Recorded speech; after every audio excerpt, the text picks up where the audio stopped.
Tal vez para un enfoque clásico, Sí, tranquilo. esta clase va a ser un poco rara. Porque el enfoque clásico vehicula una matemática que viene del mundo continuo con un problema que es completamente del mundo discreto. Entonces, es un sentimiento personal mío. La matemática continua es fabulosa, ¿no?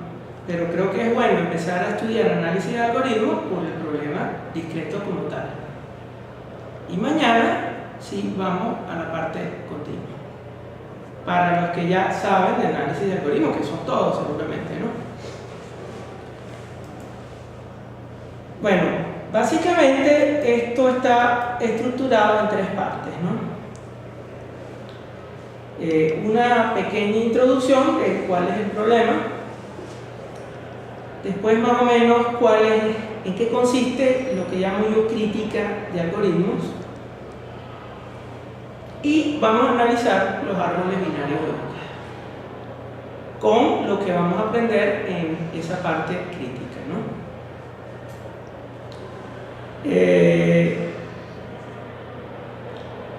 Les vuelvo a advertir, no tengo una experiencia consumada preparando transparencias. Siéntanse totalmente libres de preguntarme, de pararme y nos enfrascamos a desarrollar el punto, ¿no? Hice el esfuerzo por centrar las ideas, los objetivos, como algunos de ustedes muy amablemente me han sugerido, pero por si acaso, ¿no? Entonces, lo preliminar, ¿no? Es que tenemos un problema. No vale la pena hablar de algoritmos y un algoritmo X si no sabemos para qué es, ¿no?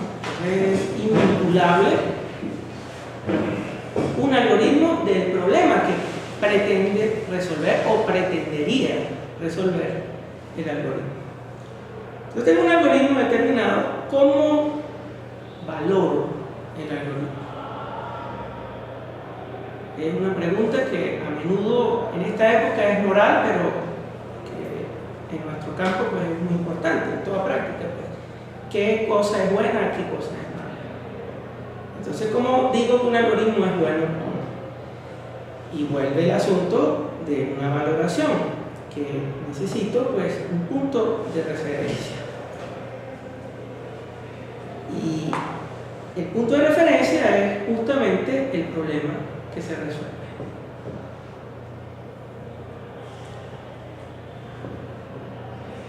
Eso lo he notado en muchísimos casos que no se tiene claro, sino que se aprende como una idea computacional, ¿no?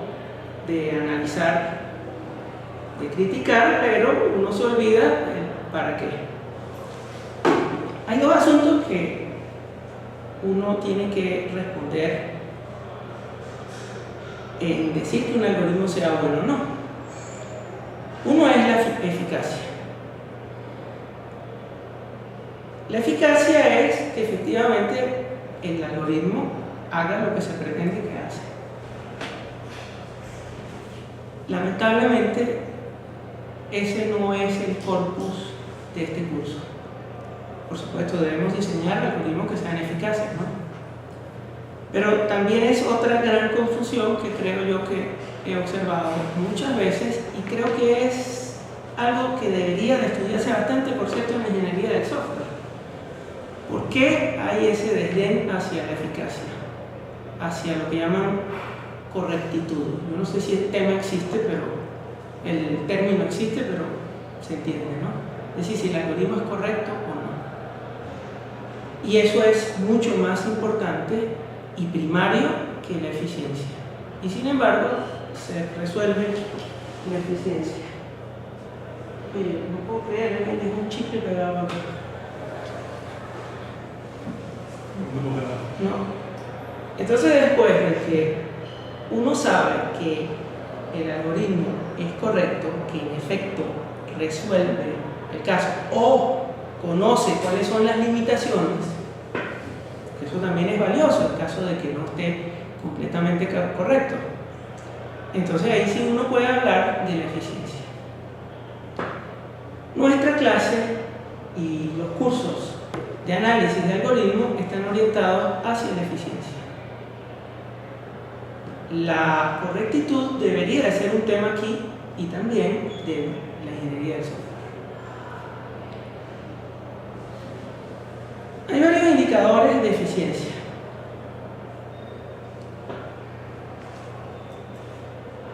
La duración de desarrollo.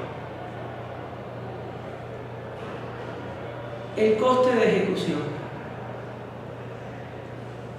Dependiendo de qué sea lo que uno va, del algoritmo que tiene, a lo mejor necesita una cierta infraestructura material que no es la del PC. O inclusive en el caso de que no todos nuestros estudiantes tienen un PC a la mano, ¿no? Entonces, eso también es un costo que hay que asumir, ¿no? Si usted va a diseñar un algoritmo que tiene sentido con no menos de 64 procesadores, bueno, la pregunta es, ¿vale la pena ponerse a hacer si no va a conseguir un computador con 64 procesadores a la vuelta de la esquina? Es un coste que también hay que... Y por supuesto, pues hay dos costes, que son los últimos, que son lo que básicamente uno mide y estudia en estos cursos, que es la duración de ejecución y el consumo de memoria. Yo pongo consumo de memoria y sus diversos niveles. Algunos autores fusionan estos dos indicadores. Ojo con una cosa, que yo no empleé métrica, sino indicador. Entonces dicen que es coste en recursos, entendido el tiempo de CPU como un recurso más. Y tiene sentido cuando uno es computista.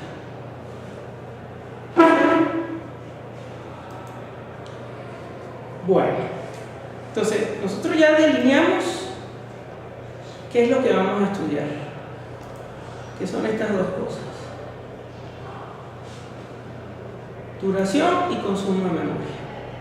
¿Ok? La duración de desarrollo, eso es otra cosa que me hace falta a mí, por cierto, aprender. No he podido ir al Scrum ese, ¿no? El coste de ejecución creo que sí es algo que no ocurre todos los días, no va a ocurrir en este curso, pero bueno, si ustedes tienen máquinas de 64 bits, ojo con el dinar por los cálculos de los segmentos, ¿no? Ahí hay una diferencia con 32 bits, ¿no? Ahí tienen un ejemplo bien concreto del coste de ejecución. ¿Ok? Entonces, establecido lo que vamos a estudiar, que es duración y consumo de memoria, entonces, bueno, hay una propuesta que uno diría para valorar un algoritmo. Codifíquelo y ejecute. Usted lo ejecuta, cuando comienza arranca un cronómetro, cuando termina lo para. En el mismo ínterin usted está leyendo la cantidad de memoria que consume y puede tener una idea, pues, de sus costes, de sus indicadores de eficiencia en duración y en consumo de memoria.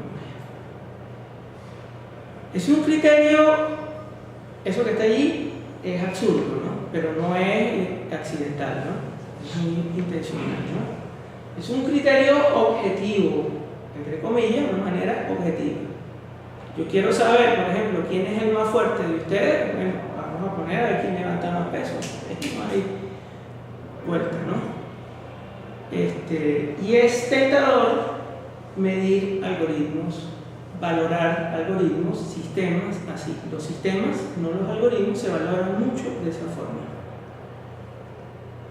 Pero tiene muchas subjetividades.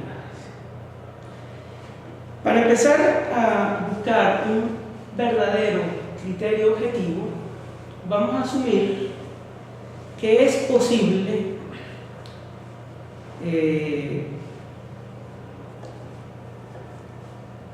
que sería posible, es posible en realidad, lo que la realidad dicta es que es improbable, pero es posible encontrar la función de duración en función del tamaño de la entrada que caracteriza la duración de un algoritmo. Posible, lo repito, es. Lo que es también parte de la realidad es que es sumamente difícil conocer esa función. Y algo que no está muy claro acá es que tal vez no valga la pena conocer la forma exacta de esa función.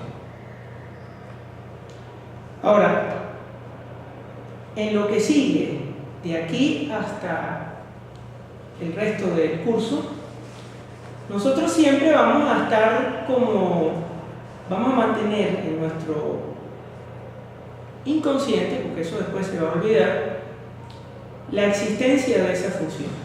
Una función que puede ser multivariable, puede tener varias variables según la índole de la entrada. Cada variable expresa algún atributo de la entrada, que por lo general es la escala de la entrada. ¿Ok? Si voy a ordenar listas, bueno, una lista de 100 elementos es más sencilla de ordenar que una de 1000, y esa es más sencilla de ordenar que una de 10.000. Tiene una indicación de por qué uno toma el tamaño de la entrada, ¿no? Algo que oficialmente está destinado a decirse mañana, pero lo puedo adelantar, es que no se conoce hasta el presente una ausencia de monotonicidad en las funciones que caracterizan a los algoritmos. ¿Entienden eso? Una función monótona es una función continua, pues, y que o crece o decrece. Entonces, a medida que uno aumenta el tamaño de la entrada, aumenta la duración de ejecución, aumenta la cantidad de memoria.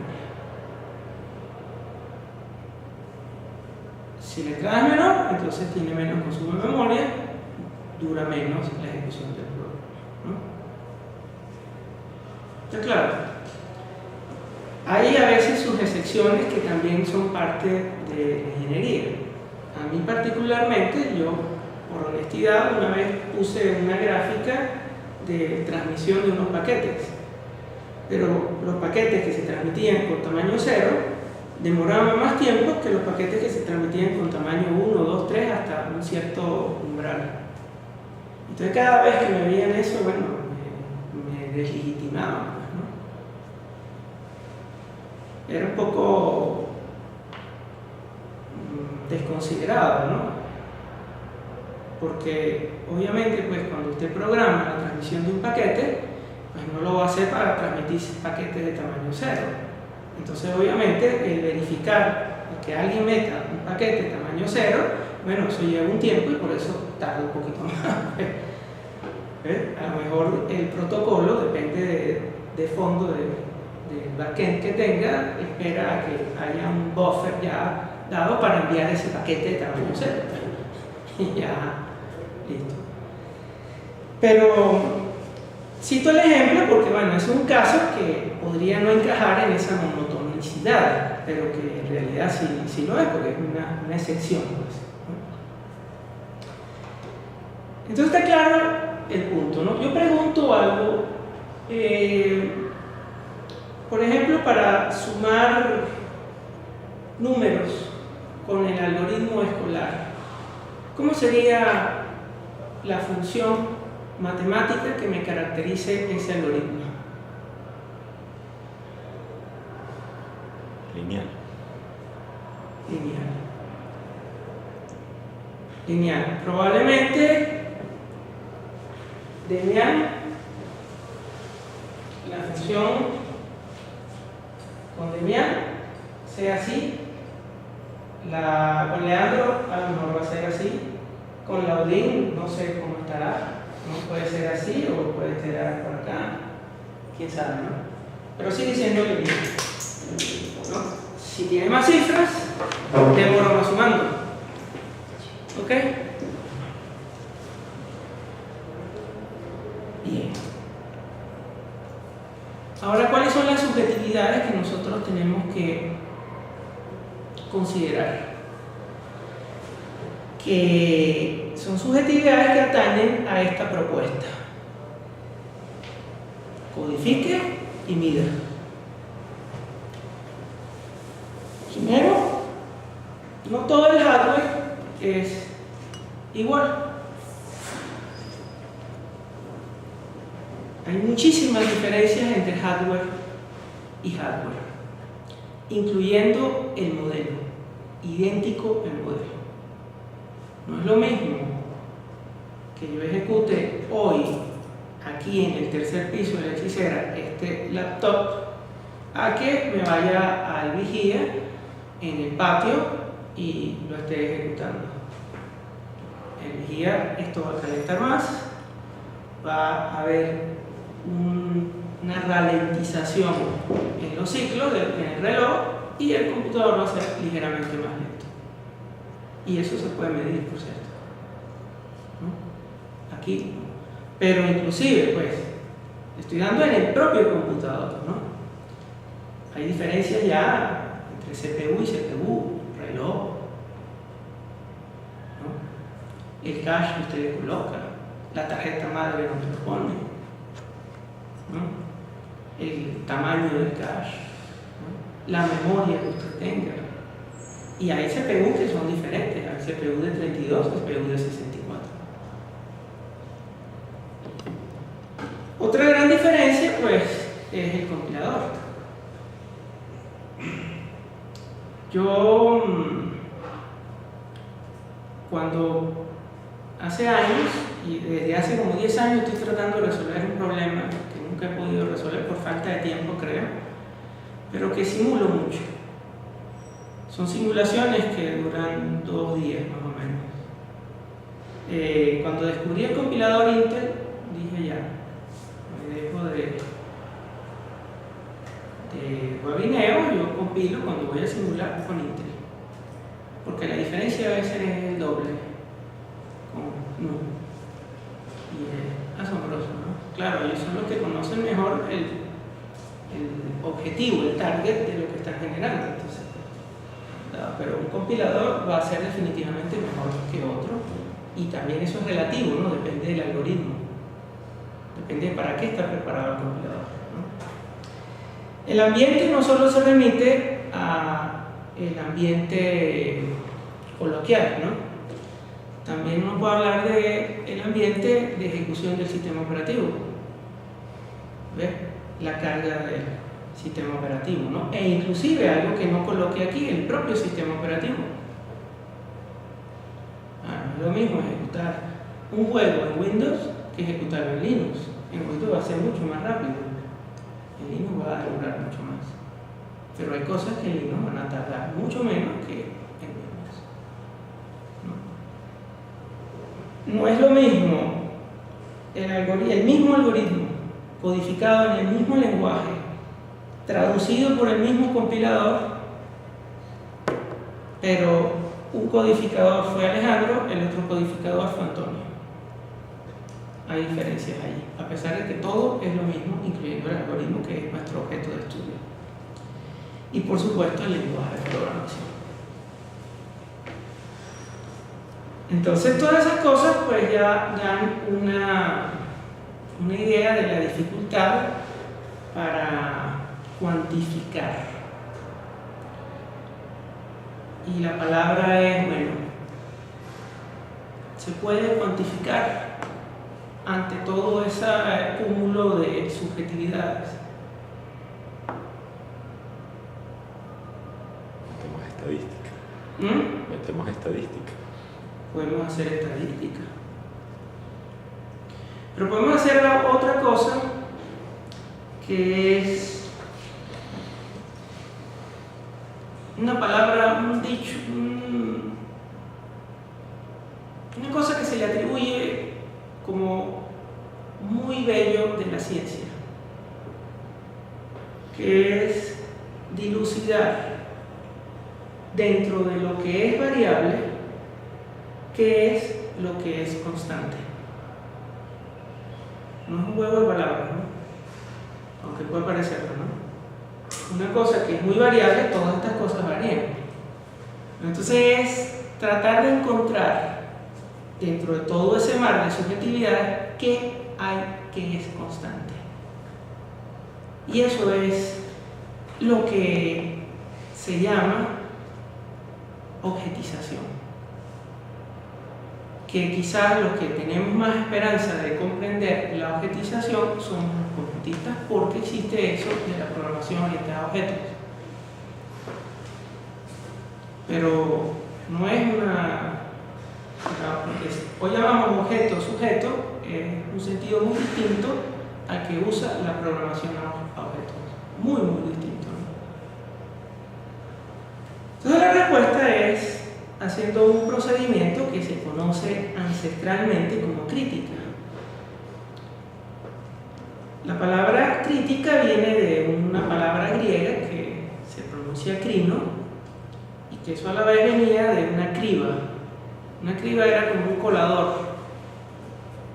Entonces uno vibraba, uno lo sacudía y el diseño pues, de los agujeros del colador atrapaba lo que uno justamente quería separar.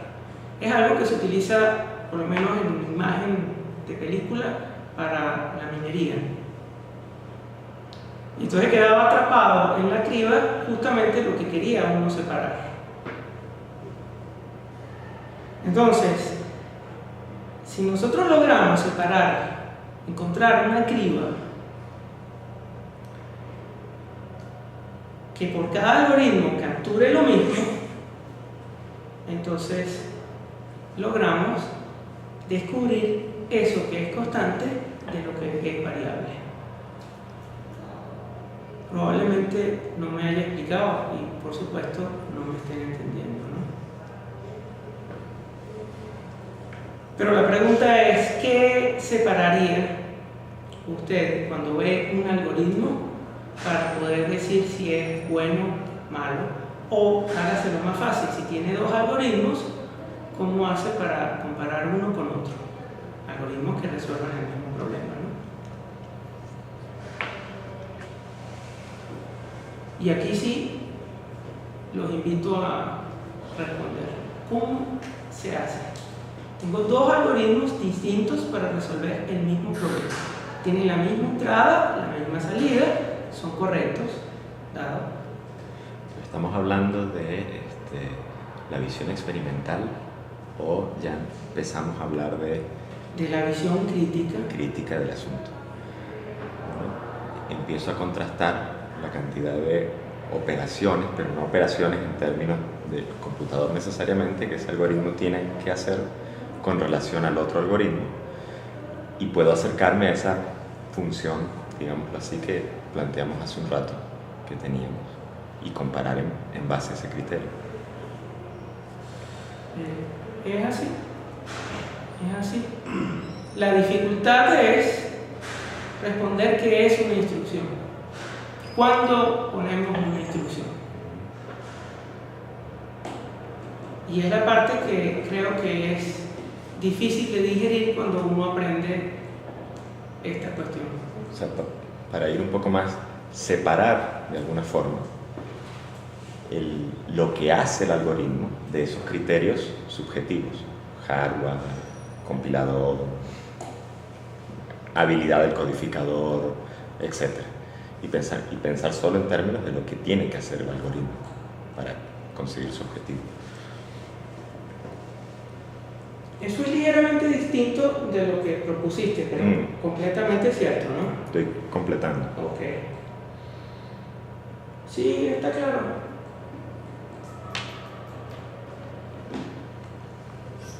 Sí, pero aún así, sí, o sea, ¿qué es una instrucción? Que una instrucción en el algoritmo se puede traducir en varias instrucciones en el procesador. No, pero separo de allí. Tú defines tu grosor de tu grano, por así decirlo, de lo que el profesor decía. Defines ya como un crino, ¿no? ¿Cómo? El término que utilizó cuando dijo crino, ¿no? Ujú. O sea, hasta dónde filtras, pues, hasta dónde quieres llegar tú. O sea, me imagino que estás haciendo. Sí, Yo defino hasta dónde quiero llegar yo. así es. ¿Cuál es el grosor de mi inducción?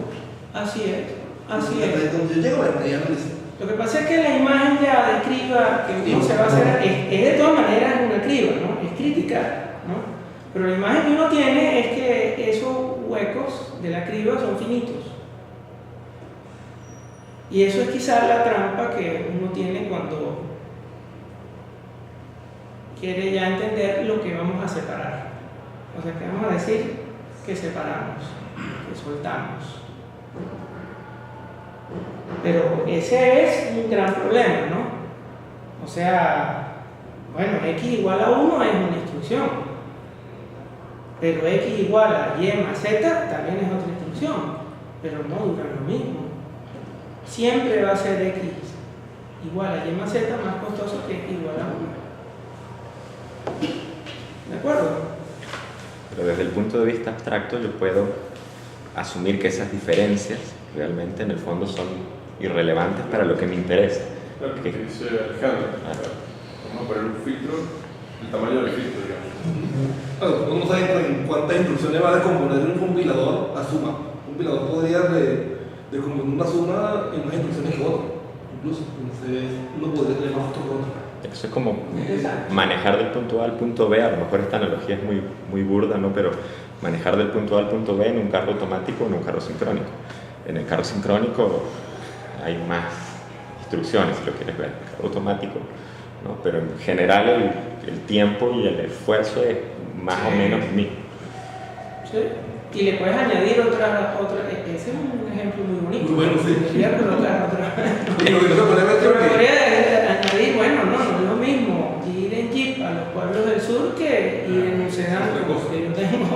por ejemplo, lo otro tiene que ver con eso, que uno se fija que en el carro automático acelera más rápido. El carro sincrónico acelera más lento por los cambios, pero una vez que acelera el carro desarrolla más.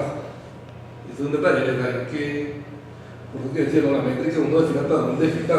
Uno quiere ser un detallista. O sea, la cuestión del tamaño de ese, ¿cómo de la criba? El colorcito, eso es como el grano, que nosotros definamos ahí. Ajá, es un grano. De hecho, la palabra se usa en esa metáfora. En esa metáfora se circunscribe el empleo del grano, del término grano, no en otro. Y la criba era para trigo, para granos de trigo.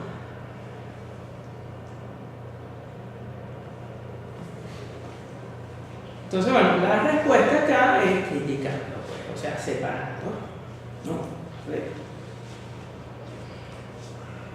El primer paso, que ya más o menos eso era, se me había pasado que tenía la pausa en esta transparencia, es determinar qué es lo que vamos a separar.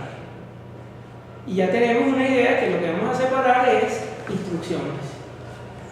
Instrucciones, pero no sabemos todavía cómo. Yo creo que algunos sí saben, no hemos dirimido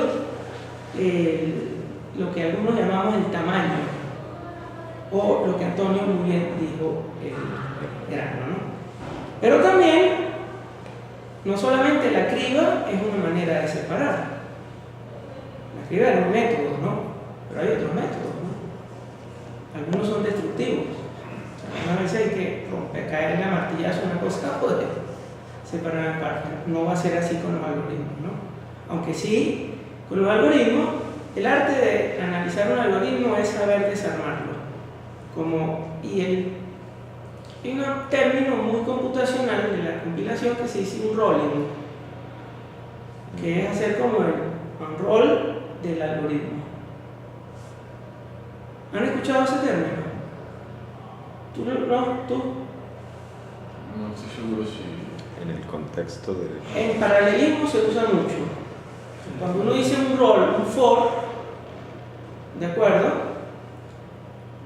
Si uno tiene n procesadores, entonces uno pone dentro del for n instrucciones secuenciales y el for salta de n en n.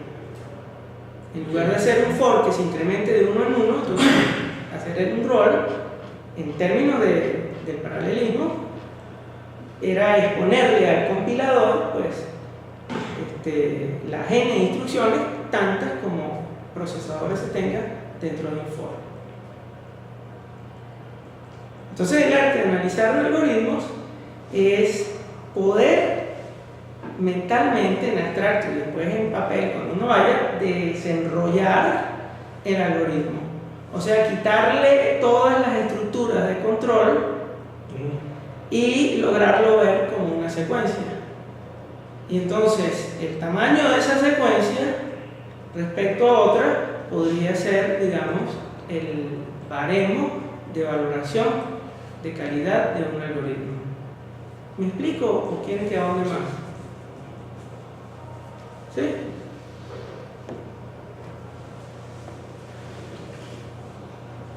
También vale la pena recordar lo que es analizar, que es por eso lo que digo que la criba no es la única cosa, ¿no? Analizar es como el complemento de un término que significa sintetizar. Síntesis es pegar. Y ahora oficialmente, pues en ciencia, es componer todas las partes en una cosa. Si decimos sintetizamos un automóvil, es que ya se terminó de ensamblar y aquí está, ¿no? Sintetizamos un escrito, entonces decimos que, ya ordenamos las ideas, ordenamos la cuestión y producimos ya el escrito completo, ¿no? Sintetizamos un algoritmo, ordenamos ya las estructuras de datos que vamos a usar, etcétera, cómo se va a bifurcar el flujo, cómo vamos a llevar el control de algunas cosas, etcétera, y sintetizamos el algoritmo. Pero un proceso que se puede ver como complementario y otras veces como contrario es el análisis. Y por eso insisto mucho en que el arte de analizar un algoritmo es saber desarmarlo. Y entonces ahora viene otro problema, que es cómo lo desarmamos.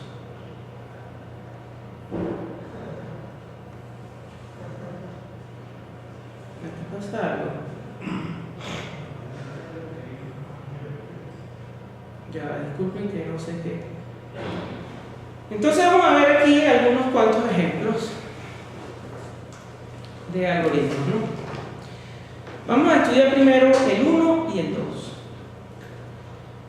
Y coloquémosle una valoración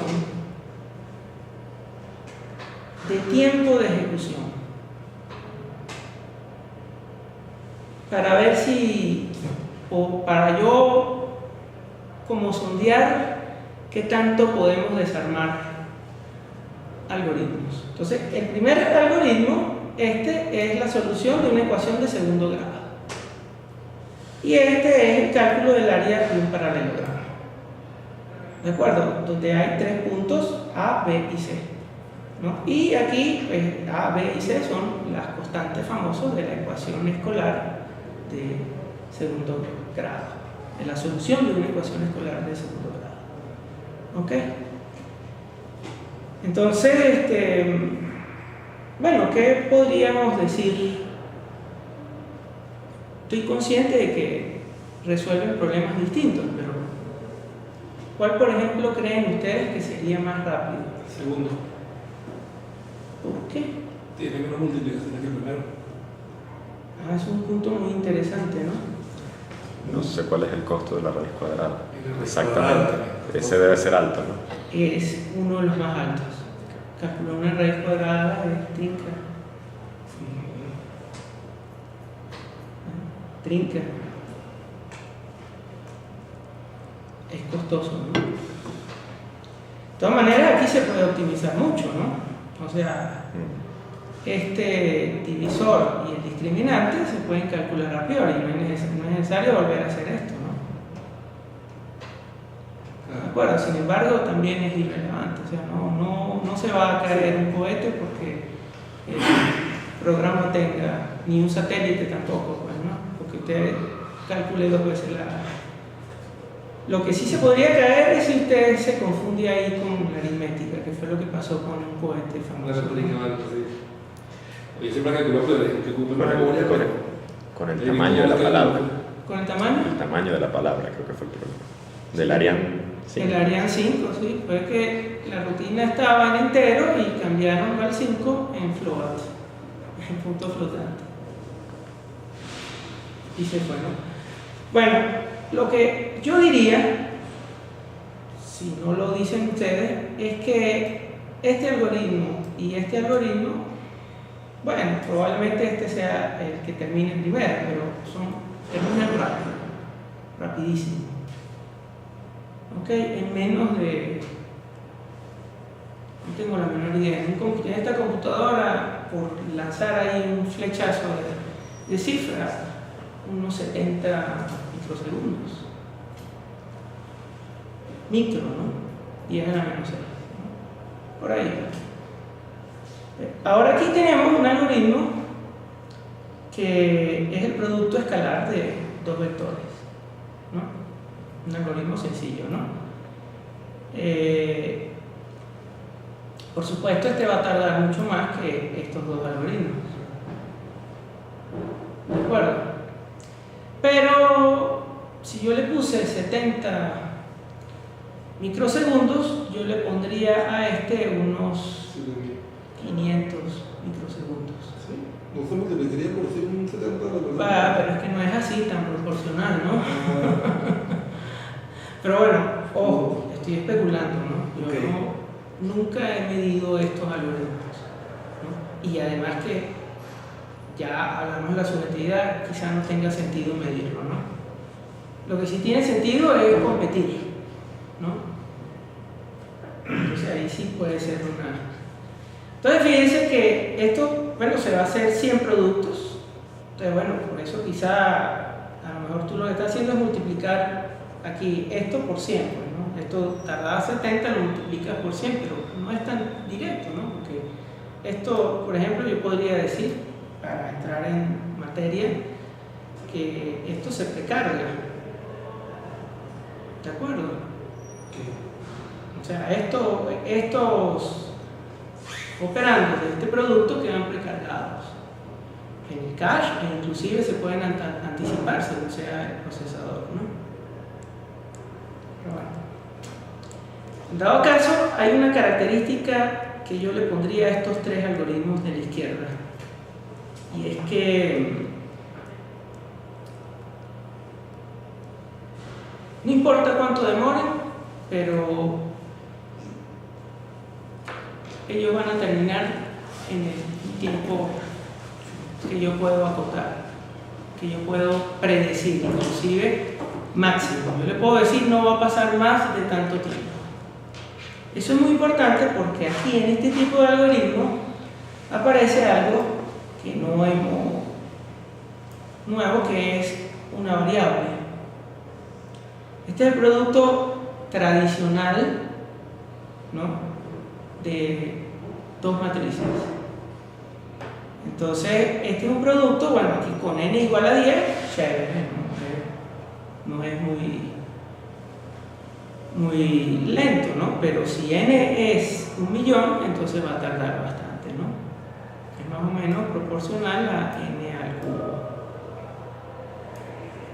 No se ve.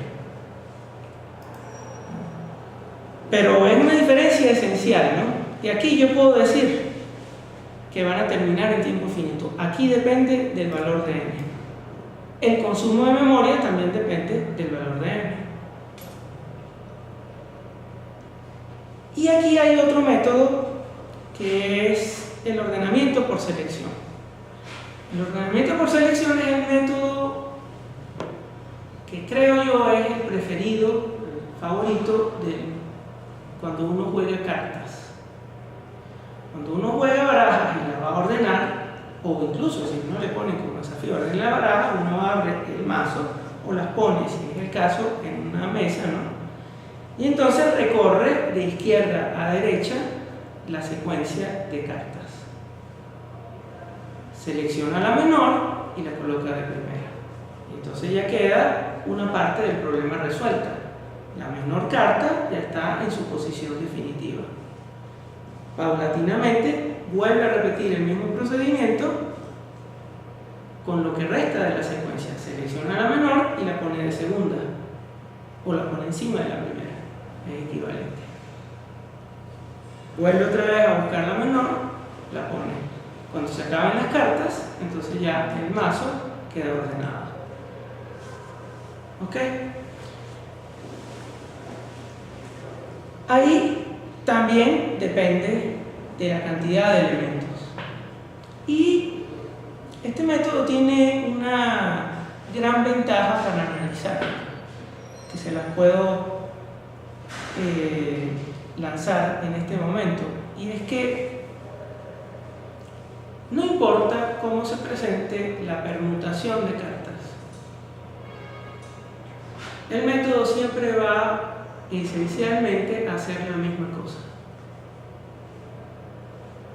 O sea, si la permutación está totalmente ordenada, de todas maneras el método va a buscar el menor, que va a ser el primero, y después va a seguir y va a volver otra vez a buscar el menor, que va a ser el segundo, y así hasta culminar. ¿De acuerdo? Que eso sí no lo hace un jugador de cartas, ¿no? Un jugador de cartas ya puede de una vez concluir que el mazo está ordenado y se ahorra otra vez repetir ese procedimiento, ¿no? Por supuesto, se puede modificar este método para que eso suceda, ¿no? O sea, si uno detecta que aquí no ocurre ningún intercambio, entonces ya es una indicación de que hay orden, ¿no? ¿De acuerdo? ¿Tienen preguntas? Cuando yo digo, por ejemplo, desenrollar el producto escalar,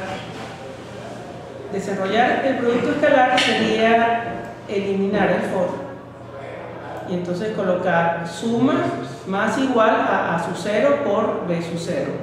Luego una instrucción, suma más igual a sub 1 por B sub 1. Y así hasta A99 por B99. Entonces ahí nos quedaría una secuencia de 3 líneas, sino una secuencia de 100 líneas exactas. ¿De acuerdo? Si hago la primera asignación, si me raspo esta asignación y la primera vez no pongo este más igual. ¿Ok? Entonces desenrollé el for. Desenrollar esto es más difícil. Desenrollar esto es relativamente fácil. Es más difícil que desenrollar el producto escalar, pero más fácil que desenrollar el producto matricial. Ahora hay métodos de ordenamiento que desenrollarlo es todavía más difícil. Y que desenrollarlo depende de cómo venga la entrada. Es decir, si el arreglo está muy desordenado, entonces lo que yo voy a desarrollar va a salir distinto. Si el arreglo está ordenado, puede salir otra cosa más corta o más larga. ¿Ok? ¿Me siguen hasta aquí? Bueno, vamos a tomar nuestra primera decisión de eso que es la criba, el grano. Un acuerdo objetivo. Lo objetivo siempre es un acuerdo en los términos de la programación orientada a objetos. ¿Ok? Es decir, todos acordamos, llegamos al acuerdo de ver la misma cosa. ¿Ok? De entender lo mismo cuando veamos cierto asunto. Eso es lo que decimos, lo que llamamos objetividad en los cánones de la programación orientada a objetos y de esta manera de analizar algoritmos. ¿Ok? Y también puede usar la misma expresión cuando le digo yo quiero algo, por ejemplo, una evaluación objetiva. Es decir, mire, tú me das las reglas claritas, cuáles son los porcentajes de esto, la materia que va, tanto. Eso es, digamos, parte de un acuerdo que se llega para tener objetividad en una evaluación. ¿Ok? Entonces, el acuerdo que vamos a llegar es que todo, y puede ser difícil de digerir, todo lo que tenga duración constante cuesta un paso de ejecución.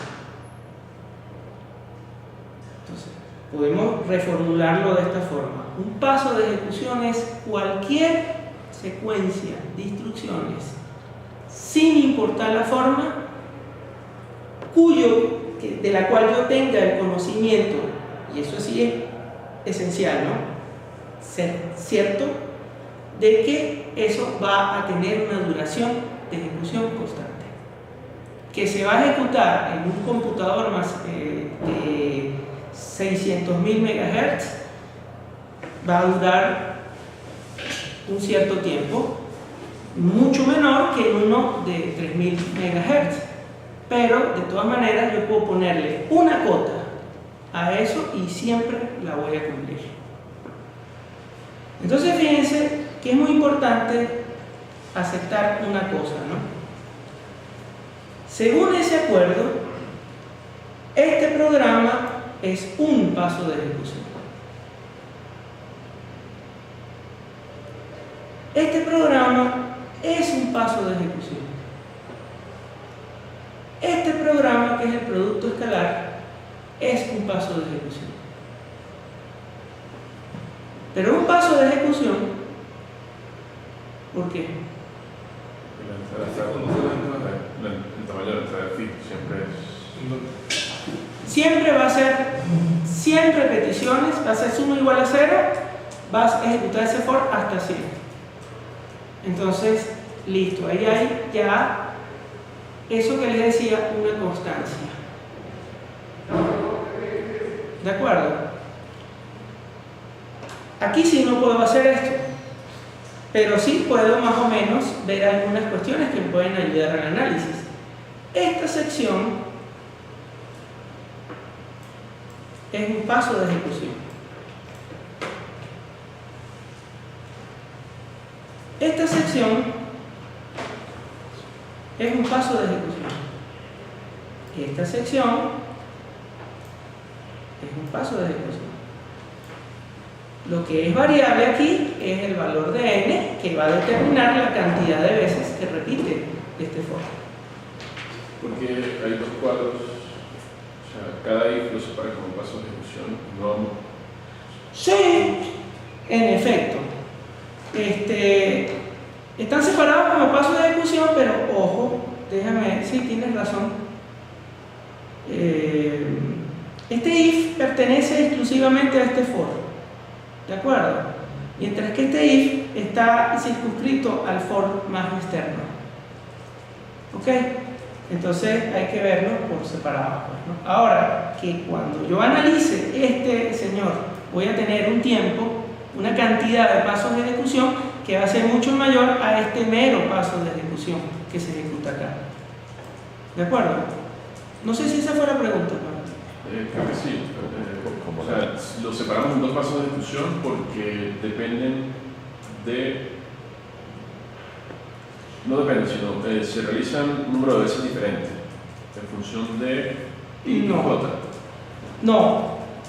O sea, esto es un paso de ejecución porque una vez que el flujo llegue a este punto, de aquí hasta acá, independientemente de la certitud del predicado, eso se puede acotar por un tiempo constante. Ahí hay un detalle, ¿no? El detalle es que la indentación del if de abajo está errónea y genera un poco de confusión, ¿no? Pareciera que lo de abajo está dentro del for. Ah, sí, eso claro, está generando otro problema. Sí, creo que esa es la confusión que tenemos. Oh, Claro, okay. son dos cosas distintas, hay que verlo como cosas distintas. Me disculpa, es un error mío. Gracias, Demian. Pero son dos pasos de ejecución. Ahora, si estuviesen uno tras el otro, digo, es un solo paso de ejecución. Por ejemplo, En el ejemplo de 2 instrucciones, eso sería un solo paso. Esto es un solo paso de ejecución. Pero también, ¿no? O sea, yo puedo decir en una primera instancia, mira, esta primera instrucción es un paso de ejecución. A la raíz cuadrada. Concha de la raíz cuadrada es una operación delicada, ¿no? Y es proporcional al tamaño al número de cifras, pues, de la matiza, es que lo llaman, ¿no? ¿De acuerdo? Si mi memoria no me falla, el algoritmo que uno aprende, creo que yo aprendí en tercer año de bachillerato, ¿no? Un algoritmo más o menos para calcular la raíz cuadrada, ¿no? Que sale en la aritmética de Baldor. Lo pueden encontrar porque yo lo refresqué ahorita en PR1. Entonces, pero es que un número en punto flotante tiene una matiza finita, constante. Entonces tú puedes acotar la duración de la raíz cuadrada por una constante. Por tanto, el cálculo de la raíz cuadrada de un número en punto flotante es un paso de ejecución. Pero un paso de ejecución circunscrito dentro de otra operación que también es un paso de ejecución es a la vez un paso de ejecución. Pero allí nosotros tendríamos, entonces, si entendí bien, para decir que un paso de ejecución, tener la certeza de que la suma, la raíz y la multiplicación son a su vez un paso de ejecución. Sí, sí, absolutamente. Absolutamente. Que eso puede cambiar en un futuro, porque ahora estamos comenzando a emplear pero seriamente la aritmética arbitraria.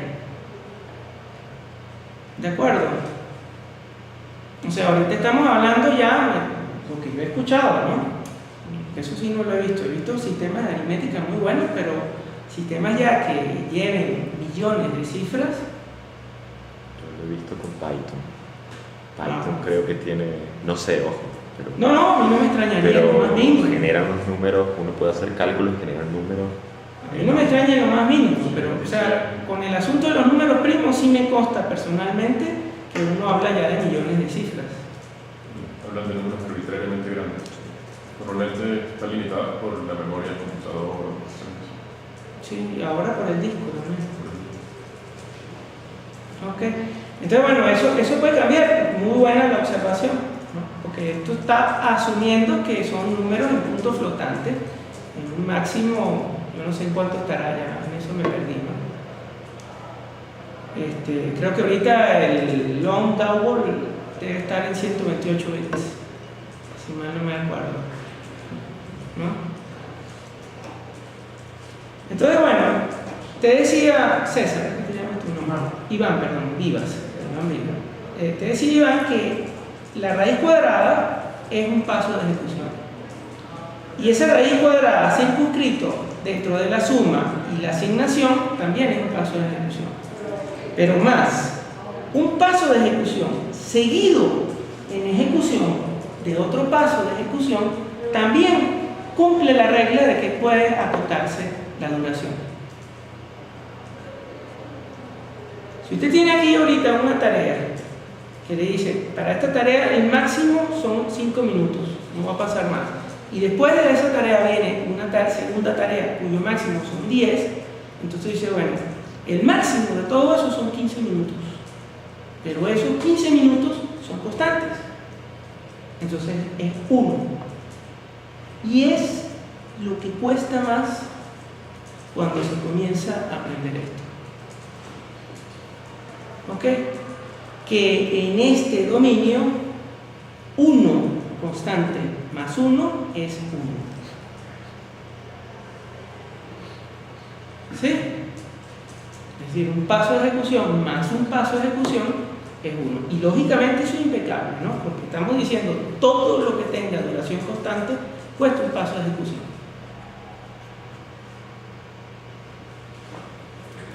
Entonces fíjense cómo analizamos el método de selección, y menos mal que nuestro amigo Demián nos aclaró acá, porque a lo mejor yo no me hubiese dado cuenta ¿no? Fíjense una cosa, ¿no? Vamos a ver instrucción por instrucción qué es constante, ¿no? Esta asignación, y vamos a de una vez a caracterizar el momento en que ocurre la instrucción, ¿no? Cuando el flujo cuando el flujo alcanza el for, por es primera, entonces él declara aquí tres variables, ¿de acuerdo? I, min y j. ¿Comprendido? Eso requiere que se aparten variables, bueno, tanto, y se inicializa la variable i en 0. Se hicieron como 4 cosas, ¿de acuerdo? Que se pueden caracterizar con una duración constante. Y son 4 cosas simultáneas, contiguas, secuenciales. Entonces eso es una cosa. ¿De acuerdo? Luego de ello, él va a repetir este cuerpo. Después de que repite el cuerpo, él va a hacer esta comparación. Después de que repita el cuerpo, va a incrementar este contador, esta variable i, y va a efectuar esta comparación. Omití decir que la primera vez también se efectúa esta comparación. ¿De acuerdo? Entonces la primera vez ocurren en realidad 5 instrucciones que son de duración constante. ¿Ok? Las 4 que están acá, de apartar e inicializar, y la comparación inicial. Se ejecuta lo que está acá y se incrementa acá. ¿Quedó claro?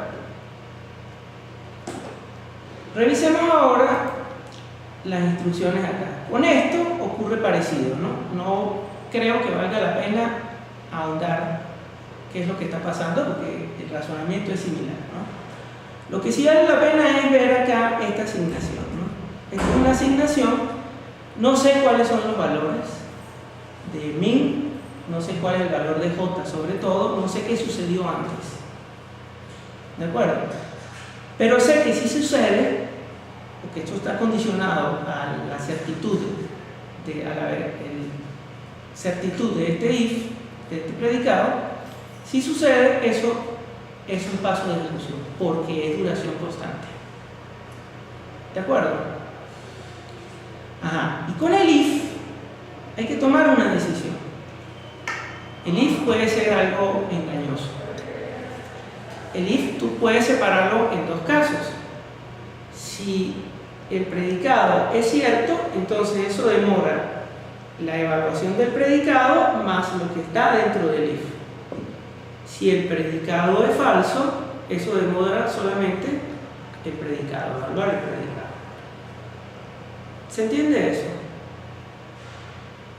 ¿Sí? En el caso de este programa, ¿no? Sin embargo, fíjense una cosa, que yo puedo asumir indiferentetemente que el predicado es cierto o falso. Si es cierto, entonces se ejecuta esto, que es un paso de ejecución. Y un paso de ejecución más un paso de ejecución es un paso de ejecución. ¿Está claro? Si es cierto, es un paso de ejecución. Si es falso, es un paso de ejecución también. Exactamente. En los cánones de este acuerdo, ¿no? Cada vez que uno objetiza, sacrifica un montón, oculta un montón de cosas subjetivas. Eso en la programación se aprecia mucho, en la ingeniería, sobre todo de software, ¿no? Entonces, el mismo razonamiento se aplica con este if. Y una instrucción ligeramente más costosa, que es un swap, que es intercambiar 2 valores. ¿Ok? Entonces yo puedo decir que a la postre todo esto, lo que está dentro de este for, es un paso de ejecución. ¿Ok? Entonces fíjense cómo se puede aproximar la función que caracteriza este algoritmo que es el método de selección, ¿no? Básicamente es esta sumatoria, ¿no? Una sumatoria desde 0 hasta n-1 que está representando este for. ¿De acuerdo? Eso es sumar n veces, ¿de acuerdo? Esta suma. ¿Ok? Y esta suma es exactamente la misma estructura de este for. Y lo que se ejecuta dentro de todo eso es 1, que es un paso de ejecución. En este momento yo necesito tener una cierta seguridad de que ustedes entienden. Entonces ya lo que queda es resolver esa suma. Sin embargo, no tengo muy claro. El segundo if está fuera del for interno. Sí, Entonces, puedes ponerlo de esta forma, si tú quieres, ¿no? Y yo creo que tendrías razón. ¿Ok? El detalle es que cuando tengas aquí un valor de sumas 1, es despreciable, ¿no? Sin embargo, ¿por qué creo que tienes razón? ¿Por qué me aprecio bastante tu corrección? Porque fíjate que ahorita vamos a ver cómo se resuelve. Aquí yo estoy colocando un menos un paso de ejecución. Eso es insignificante. Y sobre todo cuando he hecho estos sacrificios. ¿De acuerdo? De asumir que esto es 1. ¿Se dan cuenta?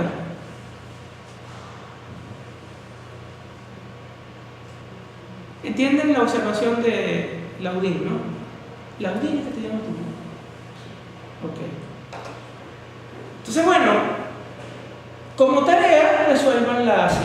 Es casi lo mismo, ¿no? Pero la solución para cómo se planteó, pues bueno, es expandir esta serie, ¿no? Esta serie se puede expresar en esto. O sea, esto menos i más 1. ¿Ok? Y lo podrían poner más elegante si quieren, ¿no? Para que sea más elegante tendrían que poner el operador cruz veces 1. ¿Ok? O sea, esta suma, no es una serie, disculpe, se puede interpretar así, pero se decir suma. Cuando se despliega, es esto.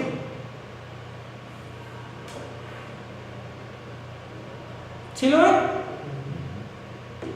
O sea, es pensar cuántas veces repite este for. N menos i más 1. ¿Ok? Y entonces esta suma es de esto. El sigma lo pasan a cada uno de estos sumandos, ¿de acuerdo? Y entonces queda de esta forma, ¿no? Esta serie es sumar n veces n, lo cual es un error. Es un error, qué pena. Yo puse por error, si estuviera aquí 1, sería correcto. Pero esto repite n veces, entonces esto es n cuadrado. ¿Se dan cuenta? Tampoco es grave, ¿no? Esta serie acá, desde i igual a 0 hasta n-1, es la famosa serie gaussiana, que es n por n-1 sobre 2. ¿De acuerdo? Y esto es sumar n veces 1, que es n. Y cometí el mismo error acá, ¿no? O sea, seguramente esto lo que hice fue que yo transcribí de un texto que tengo escrito y lo empecé a modificar aquí en línea. Entonces ahí pues me equivoqué en el subíndice, ¿no? Pero la idea es que aquí ya tengo una caracterización de la función t sub d, que por cierto ya la podemos llamar t sin problema. ¿Ok? Entonces, fíjense el montón de sacrificios que hemos hecho, ¿no? En asumir que una cosa que dure constantemente, así sea arbitrariamente grande, es 1. Pero con eso nosotros tenemos acá una función, ya, una presentación objetiva del tiempo de ejecución de un algoritmo. El tiempo de ejecución, la función verdadera, por decirlo de una manera, no va a ser esa, pero sí con certitud puedo decirle que va a ser cuadrática, que va a tener un término, una línea, y que va a tener por ahí una constante de más. ¿De acuerdo? Y que esas cosas variarán según las circunstancias subjetivas que nosotros ya enunciamos. ¿Se entiende? ¿O está muy enredado? Eso es analizar algoritmos. ¿Qué es lo que va a suceder? Que eso lo vamos a estudiar mañana. Que hay una parte de la matemática continua que descubre constancia en las funciones. Y entonces podemos hacer análisis por ese corpus. Ok, vamos a adelantarlo, lo que pasa es que, bueno, pierdo un poco el juego de mañana, pero no importa. Ahí, en unas funciones, las funciones monótonas inclusive y crecientes, como es la mayoría de los algoritmos, pueden variar y tal, pero tienen unos pedazos que son constantes.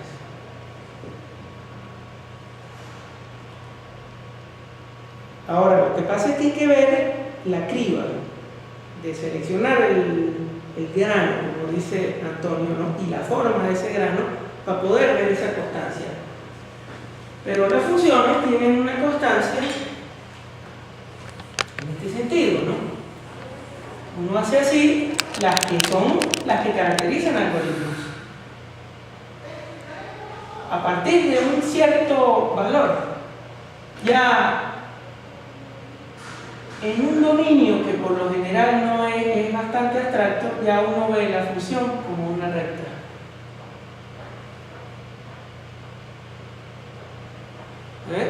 Y eso sí puede ser viene a otra función, pero si hace así, entonces ya tiene aquí una recta, ¿no? Entonces uno podría comparar algoritmos viendo esas rectas.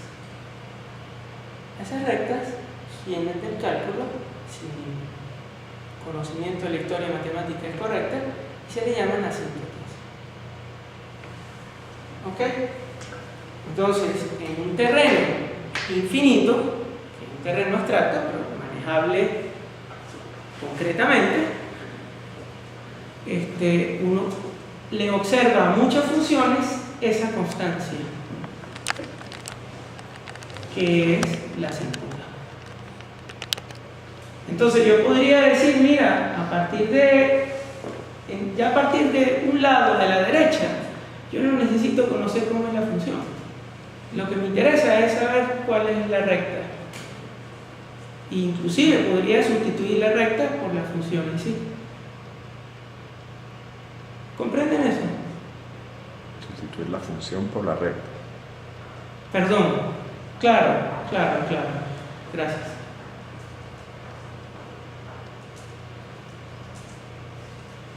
Las rectas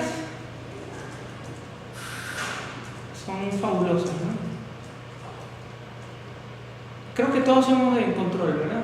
Todos somos ingenieros de control. No, no porque es de computación, ¿no? Operativos. ¿Tú operativo? De computación. Computación. ¿Y tú de computación? Ok. Pero en control todavía sigue siendo lo más simple, es en el punto que justamente yo quiero de interés, yo linealizo, aproximo por Taylor y utilizo una red y ahí llega a mi algoritmo y ahí tengo una constancia, ¿no? Bien, nosotros con la idea de paso de ejecución ganamos esa independencia. Y fíjense el salto que nosotros estamos dando, ¿no? Fíjense el salto, el razonamiento, ¿no? Un razonamiento que, por cierto, podría alguno acusarlo de, en lugar de ser racional, de ser una racionalización, ¿no? Nosotros decimos, bueno, ¿por qué nosotros saltamos todas esas cosas? ¿Por qué hacemos un paso de ejecución? Bueno, porque el computador, uno es más rápido que otro. Entonces esas son cosas constantes. Que un computador sea más rápido que otro, ok, perfecto, la función va a ser lo mismo, pero va a ser, va a tener la misma forma, pero va a diferir en una constante. Y eso también se va a preservar. Ah, no, es Debian el que lo programó. Igualito, pues. Debian probablemente va a producir código que sea más rápido, pero yo le puedo poner una constante, que es el compilador de GNU y no el de Intel. Ok, perfecto, pero también yo puedo poner la diferencia entre Intel y GNU como una constante, que es Java. Y ese más va a dar el programa en Java, porque la diferencia es una constante. Al fin de cuentas, el mundo algorítmico no va a cambiar porque sea C++ o Java, Python o algo. Toda la diferencia la puedo poner por una constante. Si voy a enviar un satélite, si no lo vamos a hacer con Java, ¿no?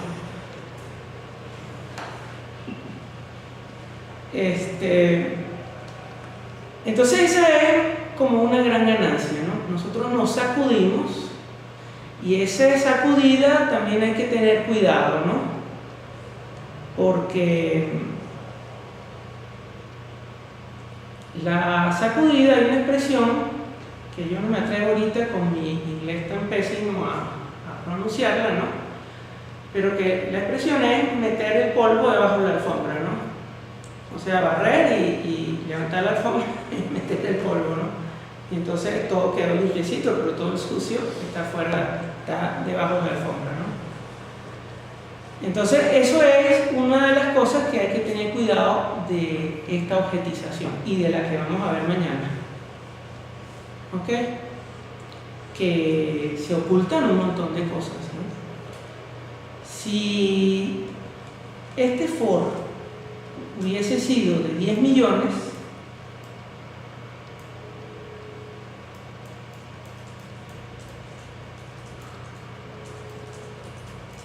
eso hubiese sido un paso de ejecución. Pero un paso de ejecución de este calibre y pasa desapercibido en este acuerdo. Pasa desapercibido en este acuerdo y va a pasar desapercibido por un virtuoso de la algorítmica. No de manera inconsciente, ¿no? Ni tampoco maquiavélica o deliberada, pero no es el asunto del análisis, ¿no? Entonces, la idea de analizar un algoritmo en estos cánones y en el que vamos a estudiar de ahora en adelante es aprender a contar la cantidad de pasos de ejecución que hace un algoritmo. Dejamos todo lo constante, le ponemos 1 y decimos, bueno, ¿cuántas veces ocurre eso? Ese es el arte de analizar algoritmos. Que para hacer eso hay que saber desarmarlos, por supuesto. ¿Ok? Bueno, la escala no es todo, ¿no? Ojo con eso también, ¿no? Nosotros vemos acá, tenemos una función que nos caracteriza el método de selección, de ordenamiento por selección. Sabemos que es cuadrático. ¿Ok?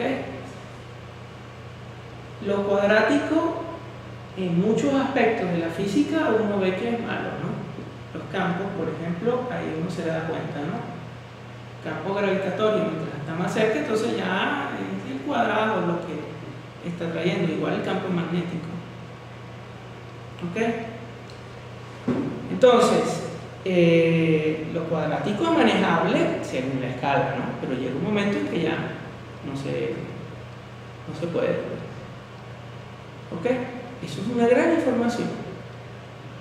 Saber que cuando usted va a ejecutar el método de selección, bueno, no es una cosa lineal, que es otra información útil y sería mejor, sino que si duplica, si incrementa el tamaño de la entrada en 1, entonces es el cuadrado del tiempo por una unidad más. Esa información no es un número concreto, pero es una información muy, muy valiosa. Incremento la entrada una unidad y la duración se va a incrementar al cuadrado. Ya es. Ahora, sucede que la escala, el tamaño, no solo es lo que cuenta, sino que muchas veces la forma en que se presenta la entrada. Los mejores ejemplos, y creo que esa es la principal razón por la cual estudiar métodos de ordenamiento es muy útil, aparte de que son muy importantes los métodos de ordenamiento para construir algoritmos, es que los métodos, el desempeño de los métodos entre ellos mismos depende de cómo venga la entrada. ¿Ok? Ahí básicamente uno tiene que tomar 3 consideraciones. La entrada que se espera. ¿Ok? El análisis, cuando cuenta, ¿no?, sobre la entrada que se espera, nos da una expectativa, una esperanza, para ser más coloquial, de cuánto va a demorar nuestro programa. ¿Ok? Y si yo quisiera apostar, tendría que mirar eso que llaman varianza, ¿no? Pero si quisiera jugarme en una apuesta, entonces podría decir, bueno, esta es la predicción, esta es mi apuesta. Aquí está tu algoritmo y apuesto tanto, puedo perder, pero lo que espero, porque la expectativa es que se gane. Esa es la idea del análisis. ¿Entienden eso?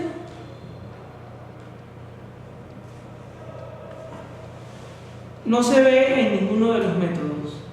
Lamentablemente, quizá debí haberlo colocado, pero creo que era poner la cosa más compleja, ¿no? Piensen que algunas veces este if es cierto, otras veces no. Pero en algunos algoritmos, algunas veces la cantidad de repeticiones va a depender de cómo venga la entrada. Aquí, de cómo venga la entrada, depende que haya más intercambios, más asignaciones, que haya más if sean ciertos y se ejecuten esos cuerpos que están ahí. Pero todo eso es constante. Pero en muchos algoritmos también, dependiendo de cómo venga la entrada, van a cambiar cosas que son variables. Entonces, por eso hay que pensar en estos 3 casos objetivos. ¿Ok? Lo que se espera. ¿Ok? El caso para la peor entrada. Y por supuesto, la peor entrada, usted tiene que imaginarse cuál es la entrada que va a desencadenar que la secuencia desenrollada del algoritmo sea más larga. Entonces todos los if tendrían que ser ciertos, ¿de acuerdo? Los while tendría que repetirse la mayor cantidad de veces, etc. Entonces, eso es el análisis para lo peor. Y es un conocimiento muy importante también, ¿no? Porque si lo peor es satisfactorio, entonces, bueno, ya usted puede no prometer, no apostar, sino prometer. les puede dar una garantía. Y una garantía mucho más auténtica en el sentido de garantía, no en el que conocemos de que nos van a cambiar el equipo, etcétera, ¿no? Eso es lo que se está hablando de, por caso cuando, por ejemplo, en los algoritmos de construcción de árboles abarcadores de grafo, él se detiene cuando abarca, ¿no? Pero uno no puede asumir que va a abarcar en cierta cantidad, sino tiene que asumir el peor caso, ¿no? El peor caso para construir un árbol abarcador es que haya que mirar todos los nodos. El peor caso para encontrar el menor camino entre un par de nodos de un grafo es que haya que verlos todos. Ese es el peor caso. Y es posible en cualquiera de... Ahora, lo esperado en un algoritmo que estudiaremos, según el algoritmo que estudiemos, va a ser menor. Ahora, si yo quiero realmente, si necesito lo que llamamos, si tengo matices de lo que se llama misión crítica, entonces yo tengo que siempre guiarme por lo peor. Hay una perogrullada de ingeniería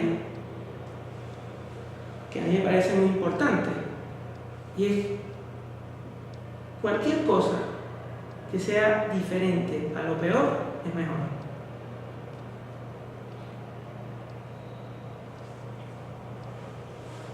Entonces, por eso ese análisis es esencial. Pero no hay que olvidarse tampoco de ¿no? Porque podría ser la diferencia, por ejemplo, lo esperado podría ser n y lo peor podría ser algo así.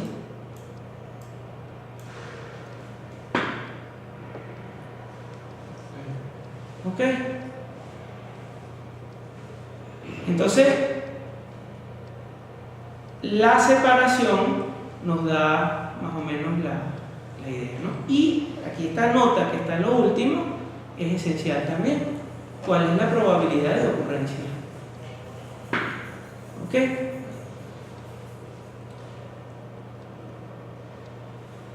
Los dicen, ¿no? Que a mí no me consta, sinceramente, ¿no? Eso se lo escuché una vez, no me acuerdo el nombre de una persona allá en la BAE, ¿no? Que los rusos apostaban misiones a veces en predicción, pero con fuerte probabilidad, ¿no? Mientras que los americanos, pues los estadounidenses, sí se iban por lo peor, ¿no? Dentro de la misión. Por supuesto que todos se han equivocado, ¿no? Seguiremos equivocando, ¿no? Pero que eso determinó muchas cosas, tanto éxitos como fracasos, ¿no? Los estadounidenses parece que demoraron mucho en entrar a la competencia espacial, pero ellos sí tenían como muy sagrado el asunto de la seguridad. Parece que los soviéticos no están, pero claro, esa es la versión probable del lado estadounidense. Pero en dado caso, si yo tengo esto como peor caso, pero es muy improbable, podría ser una apuesta, ¿no? Depende del tipo de misión. ¿Ok? Y nunca está de más verla mejor. ¿Qué es lo mejor que puede pasar? Aunque sea muy improbable. Que sería la diferencia con el algoritmo de ordenamiento anterior, que en el mejor caso sigue repitiendo igualmente todos los pasos. En el método de selección, vale la pena verlo. Claro, habría que entender el método y yo no me esmeré en explicar el método, ¿no? Pero en el método de selección, en efecto, no importa cómo esté la permutación, ¿no? El peor caso sería que el arreglo esté inversamente ordenado. Entonces él consigue el último, el menor de último, y lo coloca en la primera posición. Pero igual recuerda que el complejo si lo consigue a la mitad. No, pero es que todavía queda por ordenar. ¿Entiendes? Si no estás así, entonces llega un momento en que ya van a haber elementos que no están invertidos, sino que van a estar cerca de su posición de lógica. Por eso el peor caso es que esté inversamente ordenado. Pero igual entra en todos los... Igualito entra en todos... Pues igualito sigue recorriendo. No todo el tiempo se cumple. La diferencia es el número de shot que se hace. Sí, ya. La diferencia es el número de intercambios. Exacto. No, los números de intercambios... No, Los igual- intercambios se hacen siempre. O sea, ahí siempre va... Esto sí no va a tener problema, ¿no? Esta instrucción Sí, se va a ejecutar en algún momento, o sea, en algunas veces. ¿Qué pasa si está invertido? Bueno, el menor, la primera iteración va a ser el mayor de todos. Y entonces el siguiente va a ser el menor, entonces se va a actualizar aquí el mínimo. Entonces siempre va a entrar, si está invertido, en esta instrucción. ¿De acuerdo? Como está invertido, entonces siempre el último, o sea, siempre va a estar de último, penúltimo, antepenúltimo, y así sucesivamente, el menor de todos, ¿no? Y entonces este swap va a entrar en la mayor cantidad de veces. Sí. Claro, Sin embargo, llegar al centro ya va a estar. claro, al llegar al centro, el mayor va a estar en su posición definitiva, porque si intercambio lo es. Claro, va a estar ordenado completamente incluso. Se ordena completamente porque va a ser Interesante el ejercicio, ¿no? el último con segundo y ahora ya sí, ¿no? Hasta que llega al centro. Ahí termina. No, al llegar al centro el mayor no va a estar en su Ah. al llegar al centro no va a estar en su posición definitiva. Al llegar al centro, No va a estar en su posición definitiva. no, al llegar al centro sí, porque si tú ves un arreglo invertido, si lo volteas, el centro sigue siendo el mismo. Ah, bueno, sí. Entonces está en su posición definitiva. Pero bueno, es que es normal que ocurran esas cosas. Por eso es que hay que analizar algoritmos, pues, para poder ver eso. Pues. Vamos a ver la búsqueda binaria, ¿no? Y aquí vemos un modelo, una manera también que es válida para analizar, ¿no? Este es el algoritmo de búsqueda binaria iterativo, ligeramente modificado porque tenía dos índices, L y R, que estaban de parámetro. Ahora yo le coloco una variable, pero es el mismo algoritmo. Si nosotros inspeccionamos el while, nosotros tenemos que ver que, o sea, apreciamos, bueno, esto es un paso de ejecución, esto es un paso de ejecución, esto es un paso de ejecución y esto es un paso de ejecución. Pero son excluyentes. ¿Ok? Entonces, esto, el if como está, uno puede decir que es un paso de ejecución. No se ejecuta nunca. Razonando correctamente, ¿no? No es que está sumando los tres if o algo por el estilo, ¿no? Pero lo pudiera hacer, por ejemplo, si no estuviera el else. En algunos, a veces uno puede asumir que llega hasta allí, ¿no? Entonces esto, en definitiva, son pasos de ejecución. Entonces, en las partes que son constantes son muy simples. La búsqueda binaria. Lo que es difícil de la búsqueda binaria en el análisis es dilucidar la cantidad de veces que repite el while. Y entonces ahí aparece ya un primer problema, pues, ¿eh? Bueno, la cantidad de veces que repite el while depende de cuáles son las claves que están ordenadas, los elementos que están en el arreglo ordenado y cuál es la que tú me vas a mandar a buscar. Si tú me mandas a buscar justamente la clave que está en el centro del arreglo, eso no tarda nada, un paso de ejecución. Pero si me mandas a buscar la cantidad de claves que dividiendo entre dos, una clave que dividiendo entre dos está ahí hasta que no puedas dividir más, entonces eso va a demorar más. Pero hay un caso todavía peor, ¿cuál es? Sí. Que usted mande a buscar algo que no está. Entonces aquí vamos a irnos por el peor caso. ¿De acuerdo? Entonces vamos a estimar la cantidad de veces que repite el while. Yo creo que eso es cuando con la experiencia uno se da cuenta de una vez y dice, no, eso es logaritmo de n, ¿no? Pero una forma es como buscar construcciones que sean equivalentes. Entonces, he aquí una, ¿no? O sea, uno lo que hace aquí es un for, no inicia nada, ¿no? Sino que va dividiendo n entre 2. Cuando n llega a 0, el for se detiene. ¿De acuerdo? Y quizás sea también útil ver un modelo equivalente que es parecido, pero es que en lugar de ir dividiendo, vamos multiplicando por 2.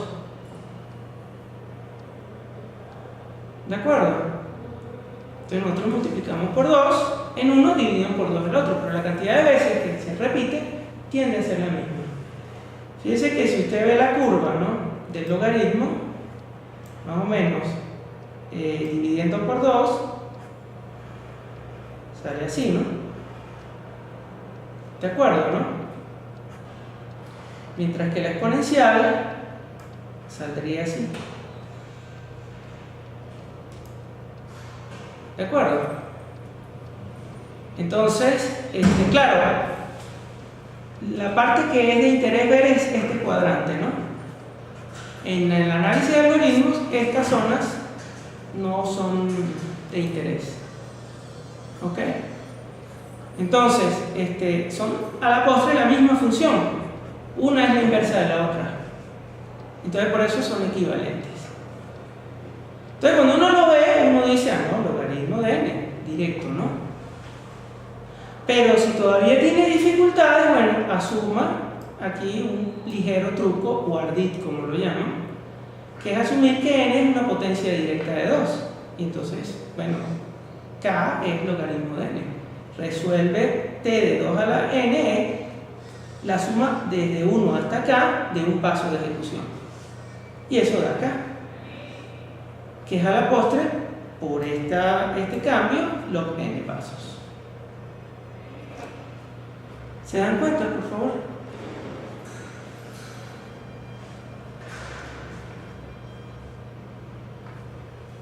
¿Listo, Lewin? No avanzo porque le estoy viendo su cara, entonces digo, bueno, Lo que no entiendo claramente es el cambio de un for al otro for. ajá.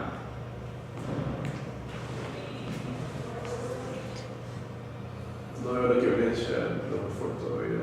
La equivalencia entre los dos for. Bueno, o sea, no son equivalentes en el sentido de que están haciendo este while que está acá, ¿no? Simplemente que lo que me interesa ahora estudiar del while es cuántas veces va a repetir. Entonces, al yo observar que aquí estoy dividiendo entre 2 y que L empieza en 0 y R en n menos 1, yo puedo sustituir eso por decir, bueno, n empieza en un valor el valor que venga y voy dividiéndolo sucesivamente entre 2. No es exactamente en los términos del algoritmo lo mismo, ¿no? Pero sí en los términos de la cantidad de veces que repetiría. Ojo, tampoco puedes decir que es exacta la cantidad de veces porque va a depender de la clave que estás buscando, ¿no? ¿De acuerdo? Entonces algunas veces va a irse por un lado, depende de la paridad, de qué tan potencia de 2 sea la partición o las sucesivas particiones. ¿Ok? Pero, por lo menos para expresar lo que sucede como lo peor, es decir, que estoy dividiendo entre 2, es una alternativa equivalente, que es lo que justamente estoy tratando de mostrar como una alternativa para analizarlo iterativamente. Porque la otra alternativa la vamos a ver mañana y es ya más abstracta. Es resolviendo una ecuación de diferencia, una recurrencia. ¿Ok? Bueno, aquí hay un quiz. Puse quiz porque que me sugirieron que pusiera quizzes y creo que es, bueno, 2 métodos, nada más. Caracterizar 2 métodos, o uno, porque ya se nos está acabando el tiempo. Escoge el que usted quiera, ¿no? Este lo pongo en asterisco porque es multivariable y no es trivial. Pero los demás sí, por ejemplo, podemos, bueno, escoge el que usted quiera, ¿no? De repente, dado el quiz, o sea, el ejercicio, pues, no es un quiz que no se evalúa, ¿no? Creo que el más sencillo es este. Y creo que es directo.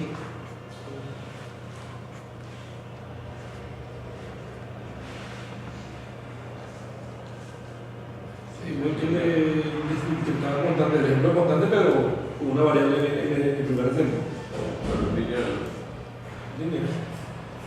Pero se puede que lo tengo como constante, pero con una variable en constante. Sí, sí, sí. Esto va hasta n de 1.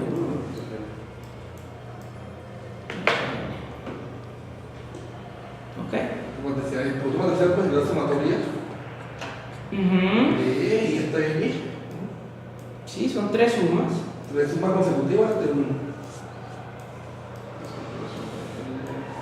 ¿Ok? Y son iguales. Sí, sí, por todo. O sea, todo está aquí. NN En el cubo. y J y K. Entonces, la primera da n, luego suma n veces n cuadrado, luego suma n veces n cuadrado en el cubo absoluto. ¿Ok? Determinar si un número es primo o no. O el ordenamiento por burbuja, que ese también es un método escolarmente muy bonito. A mí no me gusta, pero ciertamente para... Primero es de 0, de 0, de 1, de n menos 1, 0, de 1. La segunda n menos 3. La segunda dice n menos 1 y llega ahí. Ajá, entonces aquí por ejemplo... Está el rollo, que es variable. Ajá, pero ustedes pueden aplicar aquí la técnica que aplicamos acá. Buscar una equivalente que repita la misma cantidad de veces. Él va a decrecer por cada vez que se ejecute una de ahí, va a ejecutarse una vez menos a la J. Va a ir decreciendo. La ejecución del segundo for va a ir decreciendo de 1 en 1. Pero buscar uno equivalente en una serie, O sea, aquí las series son la notación de Fourier sigma es creciente. Ajá. ¿De acuerdo? La segunda, la primera vez se va a ejecutar. Entonces, lo que uno puede hacer aquí, si se le enreda la vida, porque yo creo que también se puede poner, ¿no? Es escribir un for que repita la misma cantidad de veces. Y hay un razonamiento que usted puede hacer. Cuando usted repite desde 0 hasta ahí, le quedan sin repetir desde n hasta i más 1. Ya se lo dije. ¿De acuerdo? Si fuera for desde i igual a... Perdón. Si fuera un for, vamos a hacerlo. Si es for, como en la selección, desde j igual a i hasta n, entonces usted deja de repetir i veces. El inverso es colocar lo que dejó de repetir de lado.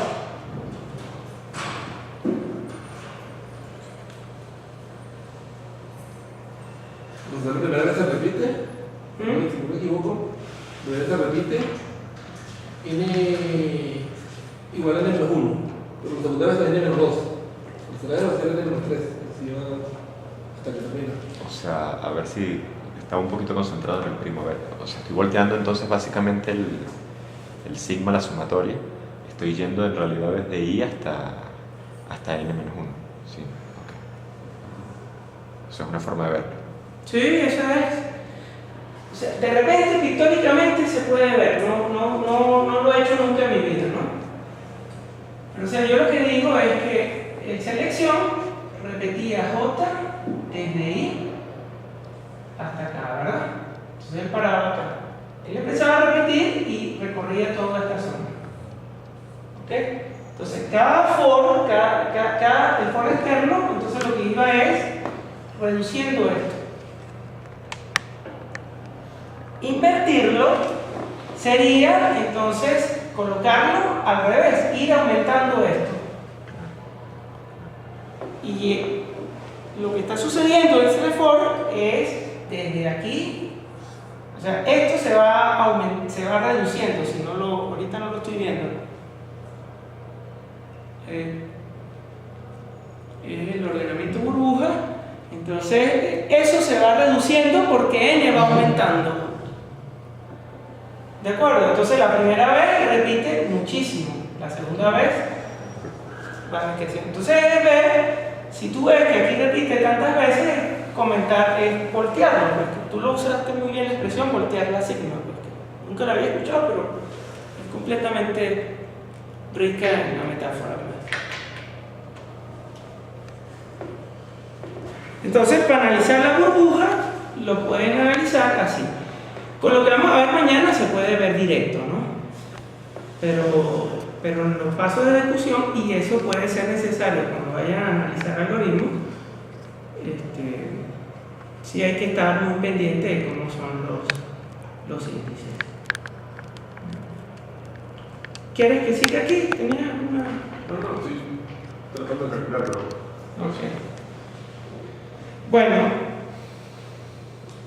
no nos va a dar tiempo de dar esto bien, y yo lo quería dar bien porque es una manera de analizar.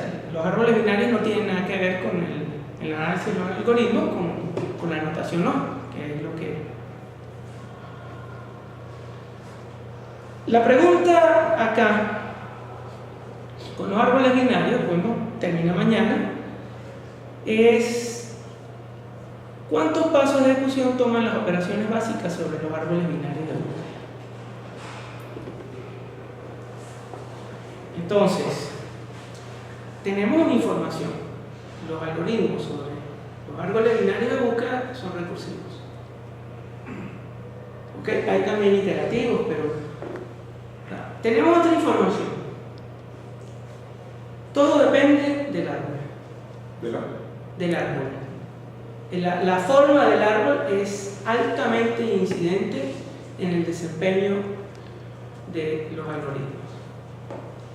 ¿Ok? Pero tenemos también, y esa es la parte que yo creo que es medular, ¿no? Tenemos también un asunto que hay una operación que es común a las tres operaciones.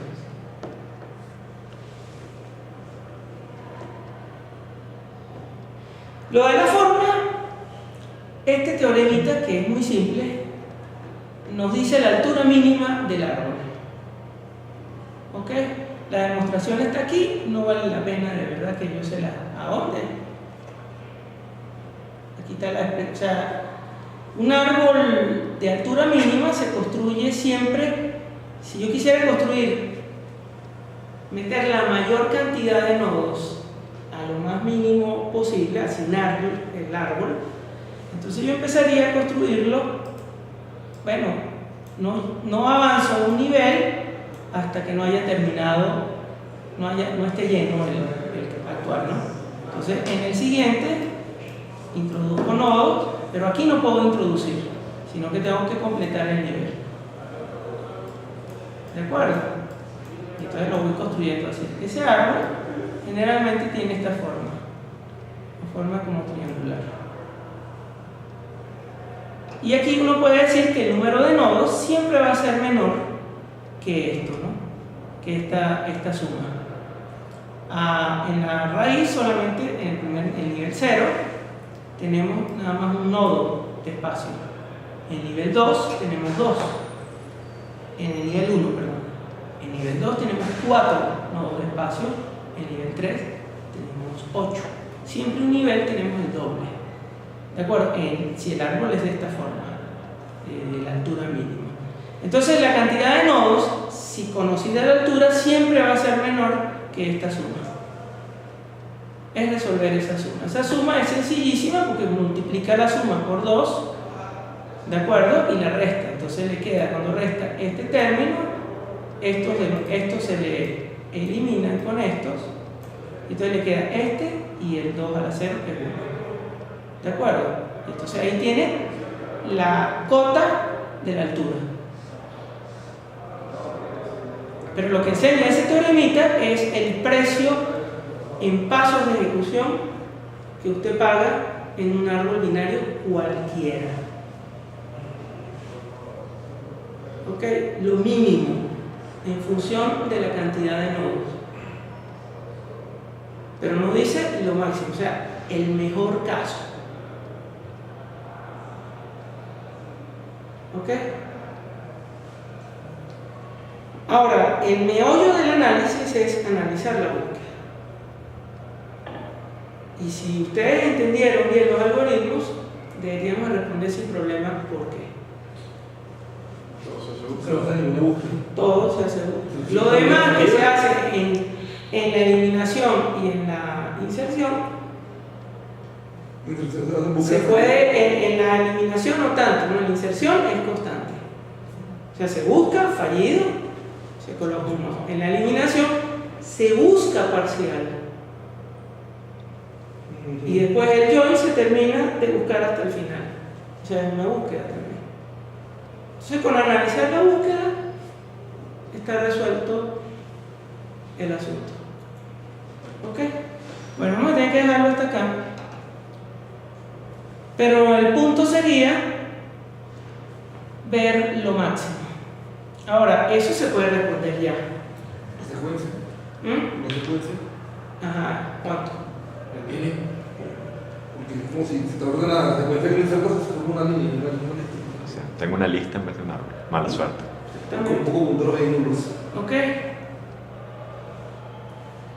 Y la pregunta interesante es la esperada.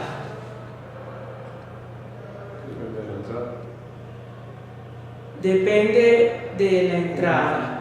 Y podemos como rebotar la pregunta. ¿Y qué entrada esperaría? Habría que ver, ¿no? Eso es el punto. Y aquí es donde comienza el arte de analizar algoritmos.